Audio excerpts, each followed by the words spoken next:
যে কোনো মুহূর্তে লেবাননে সর্বাত্মক হামলা শুরু করতে পারে ইসরায়েল। হামলার জন্য সব ধরনের প্রস্তুতি নিতে সেনাবাহিনীকে নির্দেশও দিয়েছে ইহুদিবাদী দেশটি। অন্যদিকে লেবাননের শক্তিশালী সশস্ত্র গোষ্ঠী হিজবুল্লাহ হুঁশিয়ারি দিয়ে বলছে, ইসরায়েল হামলা চালালে সমুচিত জবাব দেবে তারা। ইসরায়েলের স্পর্শকাতর সব লক্ষ্যবস্তুর ফুটেজ প্রকাশ করে সেখানে ক্ষেপণাস্ত্র হামলার হুমকিও দিয়ে রেখেছে হিজবুল্লাহ। এমন সময় লেবাননের গ্র্যান্ড শিয়া মুফতি শেখ আহমদ কাবালান হুঁশিয়ারি উচ্চারণ করে বলেছেন, লেবাননের বিরুদ্ধে নতুন করে যুদ্ধ শুরু করা হলে ইসরায়েল অভিমুখে ৫ লাখ ক্ষেপণাস্ত্র নিক্ষেপ করবে হিজবুল্লাহ। তিনি রোববার বৈরুতে এক বক্তব্যে বলেন, পূর্ণমাত্রার যুদ্ধ শুরু হলে ইসরায়েল যেন ৫ লাখ ক্ষেপণাস্ত্রের আঘাত সহ্য করার জন্য প্রস্তুত থাকে। এসব ক্ষেপণাস্ত্রের বিধ্বংসী ক্ষমতা ইহুদিবাদী দখলদার সরকারকে ৭০ বছর আগের অবস্থায় ফিরিয়ে নিয়ে যাবে। লেবাননের শিয়া গ্র্যান্ড মুফতি আরও বলেন, উত্তেজনা ছড়িয়ে দেওয়ার যে কোনো প্রচেষ্টা ইসরায়েলের স্বার্থ নয়, বরং প্রতিরোধ ফ্রন্টের স্বার্থ রক্ষা করবে।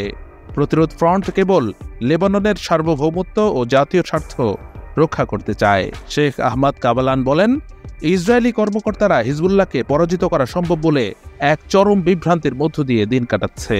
তিনি জানান, ইহুদিবাদী ইসরায়েলের কাছে সমরাস্ত্র ও গোলাবারুদের বিশাল ভাণ্ডার থাকা সত্ত্বেও গত ৮ মাস ধরে তারা গাজা উপত্যকার প্রতিরোধ যোদ্ধাদের পরাজিত করতে পারেনি। অথচ গাজার যোদ্ধারা সম্পূর্ণ নিজস্ব প্রযুক্তিতে তৈরি সাধারণ মানের অস্ত্র দিয়ে যুদ্ধ করছে। পক্ষান্তরে লেবাননের প্রতিরোধ যোদ্ধাদের কাছে রয়েছে অত্যাধুনিক প্রযুক্তির এক বিশাল সমরাস্ত্র ভাণ্ডার। লেবাননের শিয়া গ্র্যান্ড মুফতির এই হুঁশিয়ারির আগে হিজবুল্লাহ মহাসচিব সৈয়দ হাসান নাসরুল্লাহ গত বুধবার হুমকি দিয়ে বলেছিলেন, ইহুদিবাদীরা যদি লেবাননের বিরুদ্ধে পূর্ণমাত্রার আগ্রাসন চালায় তাহলে ইসরায়েলের কোনো অংশ তার যোদ্ধাদের হামলা থেকে বাদ যাবে না। এরপর রোববার হিজবুল্লাহ ইসরায়েলের গুরুত্বপূর্ণ সামরিক ও বেসামরিক স্থাপনাগুলোর স্যাটেলাইট ইমেজ প্রকাশ করে তেল আবিবকে তাক লাগিয়ে দিয়েছে। হিজবুল্লাহ তেল আবিবকে এই বার্তা দিতে চেয়েছে যে পূর্ণমাত্রার যুদ্ধ শুরু হলে এসব স্থাপনাকে টার্গেট করা হবে।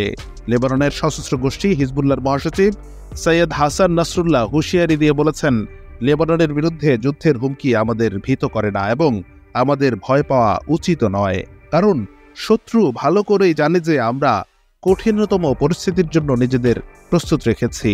সেই সঙ্গে আগ্রাসন চালালে তার কপালে কি আছে সেটাও সে জানে। গত বুধবার ইসরায়েলি হামলায় নিহত হিজবুল্লাহর ফিল্ড কমান্ডার তালেব সামি আবদুল্লাহ ওরফে আবু তালেব স্মরণ উপলক্ষে এক টেলিভিশন ভাষণে এই হুঁশিয়ারি উচ্চারণ করেন হাসান নাসরুল্লাহ। হিজবুল্লাহ নেতার এই হুঁশিয়ারির পর আরব বিশ্বের প্রখ্যাত রাজনীতিবিদ ভাষ্যকার আব্দুল বারি আতওয়ান বলেছেন, ইসরায়েল লেবাননের বিরুদ্ধে কোনো রকম কাপুরুষতা দেখানোর চেষ্টা করলে হিজবুল্লাহ তার দাঁত ভাঙা জবাব দেবে। ইসরায়েল ধ্বংসের দিকে এগিয়ে যাচ্ছে বলে মার্কিন সাংবাদিক থমাস ফ্রাইডম্যানের স্বীকারোক্তির বিষয়ে আতওয়ান লিখেছেন, নিউ ইয়র্ক টাইমসের সাংবাদিক থমাস ফ্রাইডম্যান একথা স্বীকার করেছেন যে ইসরায়েলকে এখন গাজা, লেবানন এবং পশ্চিম তীর এই ৩ ফ্রন্টে যুদ্ধ করতে হচ্ছে। যে ইসরায়েলকে আমরা এতদিন চিনতাম তা পতনের দিকে ধাবিত হচ্ছে।